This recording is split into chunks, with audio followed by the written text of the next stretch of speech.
If you have a Bible and you find it helpful, please turn in it to Isaiah chapter 37. This is where we will spend our time. We're going to look at a portion of Scripture today that, at least for me, is dealing with, I'll just say it as it is for me. This is my favorite biblical character. Now, I know we can say, well, how come Jesus is not your favorite biblical? He is. That's obvious. We can set that aside. I'm talking about normal people in the Bible. And Hezekiah, the king we're going to look at today, is my favorite biblical character. And there are good reasons for that. I hope that'll come out and make sense to everybody as we go through this today. But we, all of us in this room, every person on this earth, we go through life, and there are moments wherein we find ourselves facing some kind of cataclysm, something that's just so life-changing, life-altering that we can't really get past it without the effects flowing. We come to moments where everything looks like it's lost. We've just lost. Everything's lost. Now, I can understand that from something like, say, being in Afghanistan right now as an American or an Afghan national that helped the Americans, or being in a country that's suffering from a famine. There are several of those around the world right now. Those are cataclysms that change one's life. But then there are others that are equally cataclysmic within the context in which they occur. Let's say that you're headed out one morning. You've worked really hard to get a job you really desperately need. And it's your first day at work. You've gotten the job. And on the way out the door, you've allowed enough time to get there, but you spill coffee all over your clothing and the floor. And now you've got to either show up late or make a phone call your very first day, an impression you don't want to make. That's a cataclysm too, in the context of that person's life. We're swept into them. And either way along that spectrum is God there when we need Him. I just want to take a look at what surely is a cataclysm in the life of Judah. Let me just set the story up here as we come to this text, because it doesn't give you any indication of what's actually going on. Hezekiah is the king of Judah. Judah is the southern kingdom. The kingdom is divided at this point in history. It's been divided for about 170 years.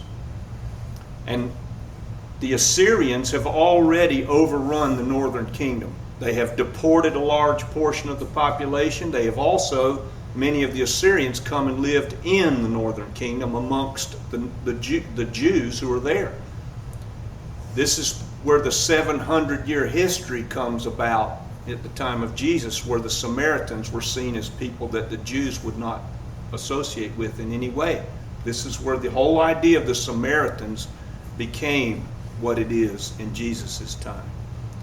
And the Assyrians are knocking on the doorstep of Jerusalem. They have sat there on the wall, and they have spoken in the Hebrew dialect to the people inside Jerusalem and threatened them and told them, don't listen to Hezekiah. Don't pay any attention to Hezekiah's God. He's not going to save you. Who has saved anybody before him? None. We Assyrians have overrun them all. So that's where we are. And where we are in this text is the Assyrians have sent a letter directly from King Sennacherib to King Hezekiah. And here's how the letter reads. Verse 10 of Isaiah chapter 37. Tell King Hezekiah of Judah this. Don't let your God in whom you trust mislead you when he says Jerusalem will not be handed over to the Assyrians. Surely you've heard how the kings of Assyria have annihilated all the lands they've come against. Do you really think that you will be rescued? Were the nations whom my predecessors destroyed, the nations of Gozan, Haran, Rezaph, the people of Eden and Telasar, rescued by their gods? Where is the king of Hamath, the king of Arpad, the kings of Lair, Sepharvaim, Hena, and Eva? Hezekiah took the letter from the messengers and read it himself. And then Hezekiah went up to the temple and spread the letter out before the Lord. Hezekiah prayed before the Lord and said, O Lord, who commands the armies, O God of Israel, who is enthroned on the cherubim, You alone are God over the kingdoms of the earth. You made the sky and the earth. Pay attention, Lord, and hear. Open your eyes, Lord, and observe. Listen to this entire message that King Sennacherib sent and how he taunts you, the living God. Is it true, Lord, that the kings of Assyria have destroyed all the nations in their lands? Yes, it is true. They have burned the gods of the nations, but those aren't really gods, but only the products of human hands manufactured from wood and stone. That is why the Assyrians could destroy them. Now, O Lord our God, rescue us from Sennacherib's power, so that all the kingdoms of the earth would know that you alone are the Lord. What an incredible moment in their history that Hezekiah is facing here. And is Hezekiah my favorite biblical character because he's so righteous and so good? Because he had restored Israel to the worship of God? No, not at all. He's my favorite character because of his childlike stance before God. And you see it here. I can relate to Hezekiah because he's got this simple dependence on God that expresses itself in this childlike way. He reads this threatening letter from the king of Assyria. That's a very real thing. He spreads the letter out in front of God. Now just think about that. Right? I mean, what a childlike thing to do. To go into the temple. He can't go into the Holy of Holies, but he can go into the temple. And he spreads the letter out for God to see. I mean, doesn't he know that God knows what's in the letter? Sure he does. But he believes in a childlike way that God sees and hears. He's not... King Hezekiah is an adult here. This is something a child would do. The child's teddy bear is torn up, and they lay it out in front of God and say, what can we do about my teddy bear? This is exactly what's going on. How would we feel if we had read such a letter and would address to us? Let me just give you some parallels here. I think these are parallels that we could relate to. You get a letter from your employer and it's a pink slip. You're out of here. As of Friday, your last day. Or you get a phone call in the middle of the night about your child from the police. Similar. Or you go to the doctor and you get a very bad diagnosis. These are the kinds of moments that change our lives. And in the case of Hezekiah and in the ancient Near East, these were the kinds of moments that created a scenario where for the kings of the ancient Near East, suicide was a really attractive option. That's very common in the ancient Near East in Semitic peoples, that if the king was losing everything and everything in front of the king was nothing but disaster for their country, the king would just kill himself. I mean, that's better than having to watch while your nation is overrun and your people are tortured and killed. Or starved out by being laid siege. In the case of this, they had been laid siege to. Better to die than to have to watch all of this take place. That's where Hezekiah is living. I think about, just make it real. Think about if you and I are in Afghanistan and we've got a wife or a husband and several children. And we're part of the collaborative element that worked with the Americans, and the Taliban is going door to door and you know it. What kind of conversations would one have in those moments with their family? I bet they'd be similar conversations to what Hezekiah's conversation with God is right here. Very similar. I can relate to this directly, and this is going to sound psychotic, but it's who I am. I can't help it. We used to go on vacation to a little island called Eleuthera.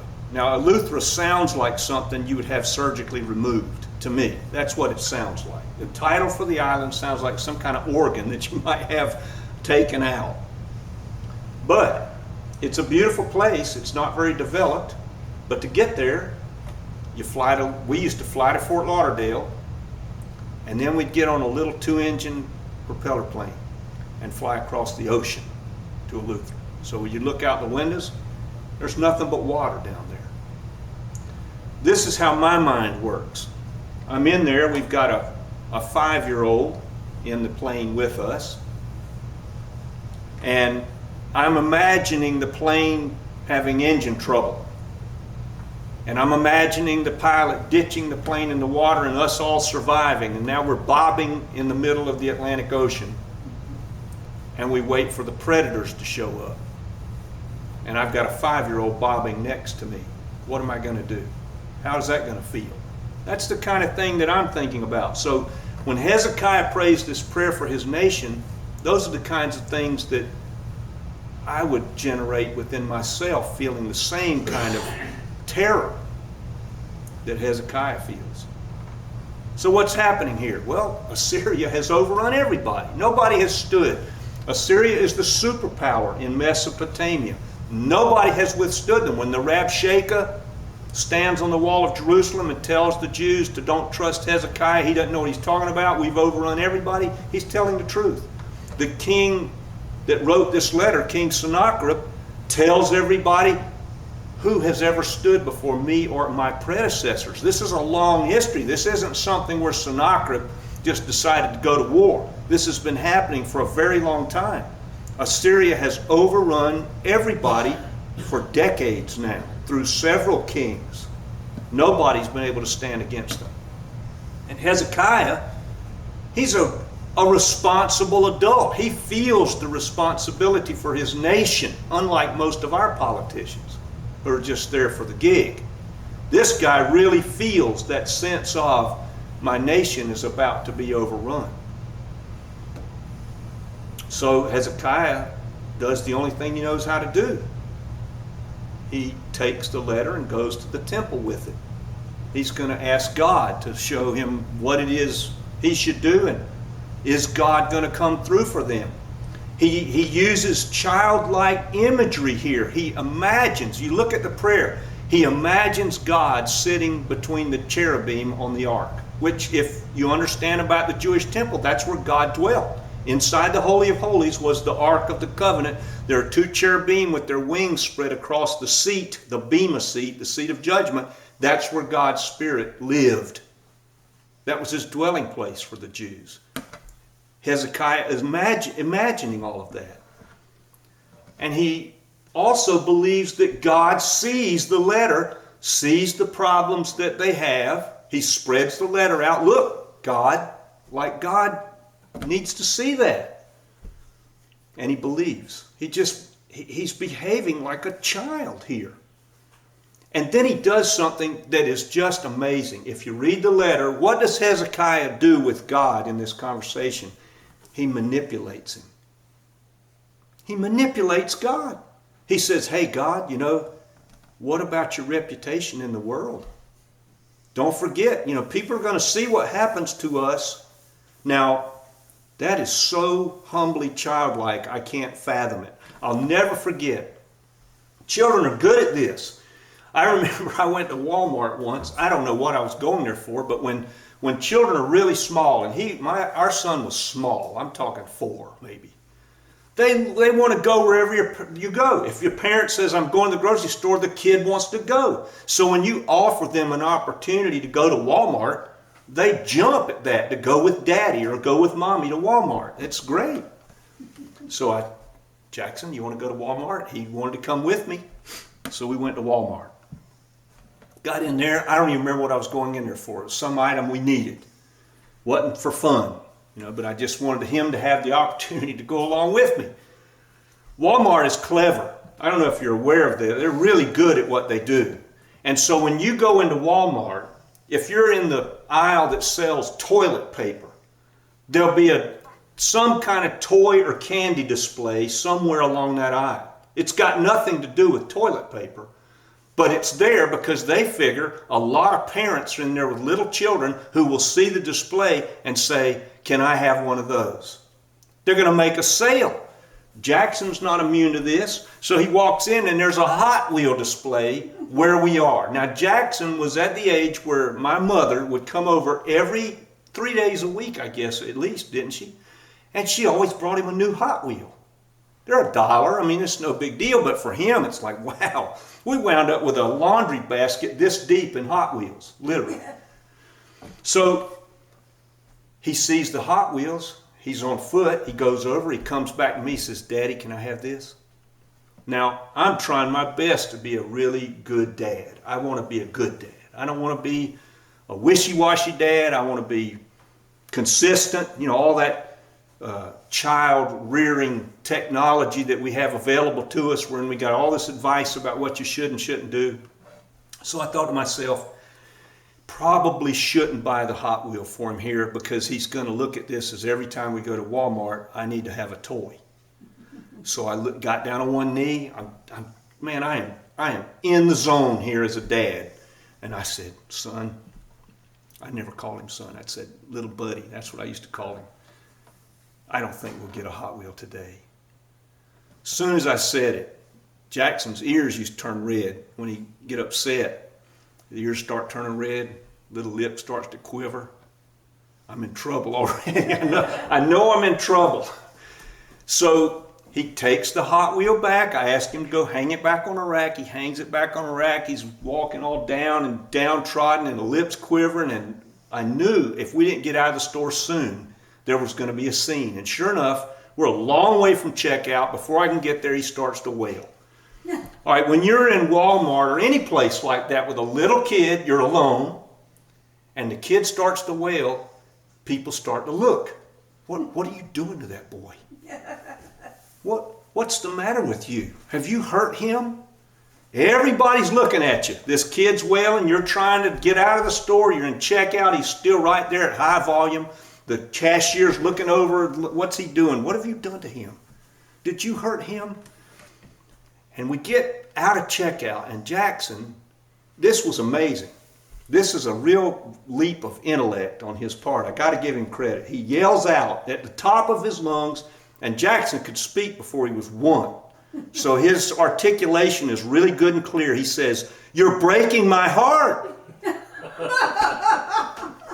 You know, the people around are thinking, what have you done to this little boy? I'm just trying to get out of there as quick as I can.